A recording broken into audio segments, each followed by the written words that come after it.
This is Francesco Abbruzzino with the Uncensored Report. And today we're talking a little bit about Turkey and what the Erdogan, the president, basically came out and announced just yesterday about what his actual dreams, his actual goal, his desire to be in Turkey, in Syria, is all about.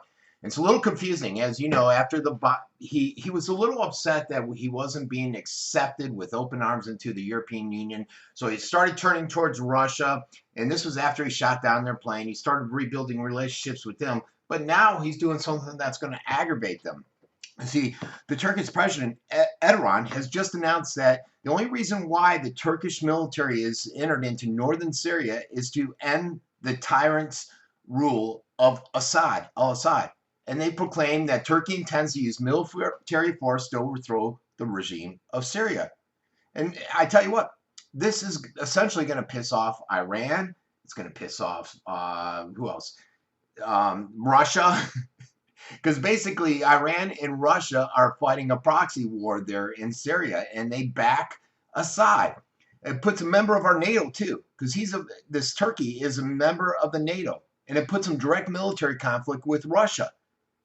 And since Russia is working very hard to prop up the Assad regime, they're not going to be too happy. And if all war breaks out because of Turkey and Russia, it could spark what many people believe is going to be the next spark that starts World War III. And once Turkey and Russia start fighting, what's that mean for the United States and the rest of NATO?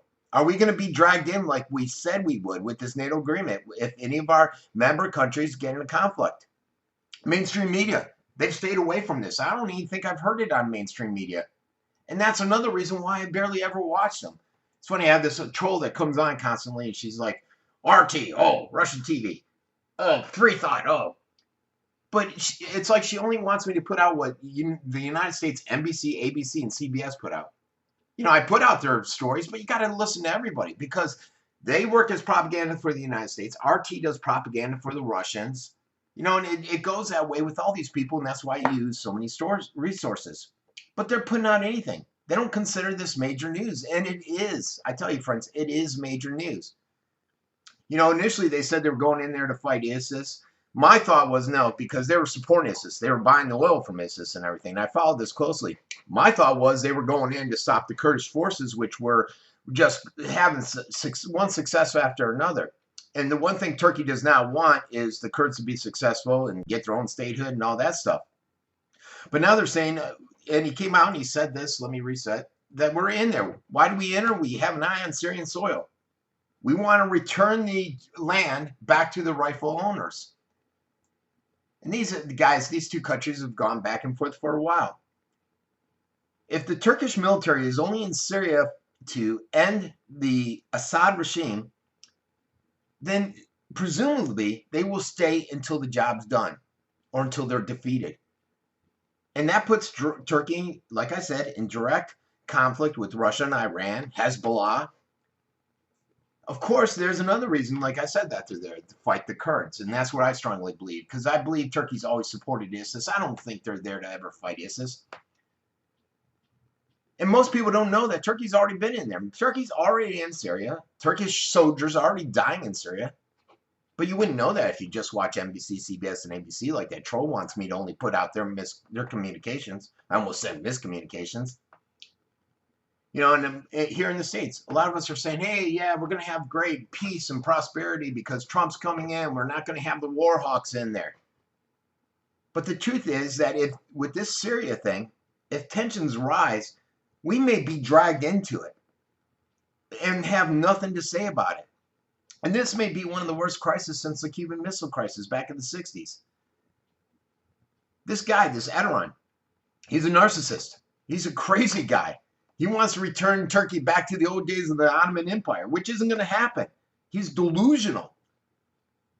And what he's doing is going to make the Middle East further unstable.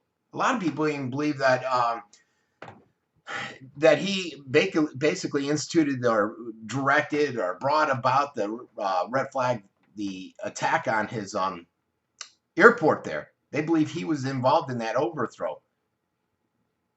There's some conspiracies out there. That's a whole nother story. But most people here in the States and the Western world don't pay attention to this madman, this Adolf Hitler of Turkey. He's extremely ambitious, nationalistic, warmonger, very dangerous combinations for Syria, for Turkey, for the world.